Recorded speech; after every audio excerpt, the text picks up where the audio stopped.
ይህን ቪዲዮ እስከ መጨረሻው ከተከታተሉ ገንዘብ የሚያወጡበትን መንገድ ሙሉ በሙሉ የሚቀይርልዎትን ተግባራዊ ዕቅድ ይዘው ይወጣሉ።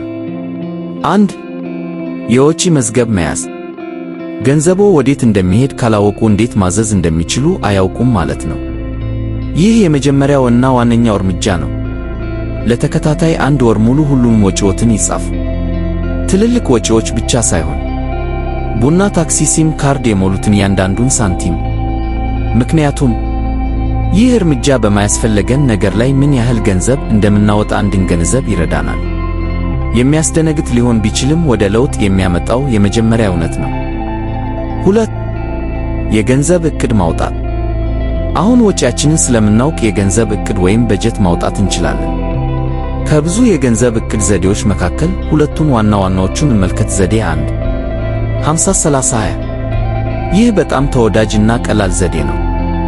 ገቢውን በ3 ዋና ዋና ክፍሎች ይከፋፍሉ። 50% ለሚያስፈልጉ ነገሮች፣ ለምሳሌ ቤት ኪራይ፣ ምግብ፣ መጓጓዣ።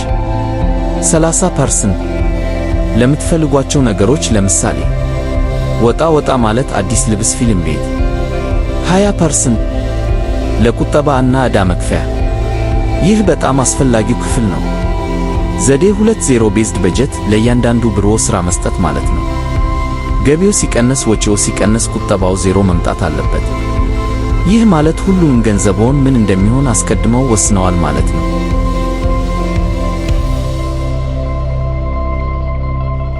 3 ቁጠባን ማስቀደም።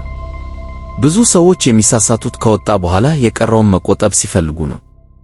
ትክክለኛው መንገድ ገቢ እንደገባ ወዲያውኑ ቁጠባን መለየት ነው። የመጀመሪያ ክፍያ ለራስዎ ደሞዝ እንደገባለው ወይም ገንዘብ እንደተቀበሉ ወዲያውኑ መጀመሪያ ለራስዎ ይክፈሉ፣ ማለትም ለቁጠባ አካውንቶ ያስገቡ። 20% መጀመር ካልቻሉ እንኳ በ5% ይጀምሩና ቀስ በቀስ ይጨምሩ። ገንዘብን ማስተዳደር ማለት ራስን መቆጣጠርና ለወደፊት ሕይወቶ መዘጋጀት ማለት ነው። ከነዚህ 3 ዘዴዎች ውስጥ መጀመሪያ ለመተግበር ያሰቡት የትኛውን ነው? አስተያየት መስጫው ላይ ይንገሩን። ይህ ቪዲዮ ጠቃሚ ሆኖ ካገኙት ላይክ ያድርጉት። እናም እያንዳንዱን ዛሬ እንማር ቪዲዮ እንዳያመልጠው ሰብስክራይብ እና የደወል ምልክቱን መጫንዎን አይርሱ። በሚቀጥለው ቪዲዮ እስከምንገናኝ መልካም ጊዜ።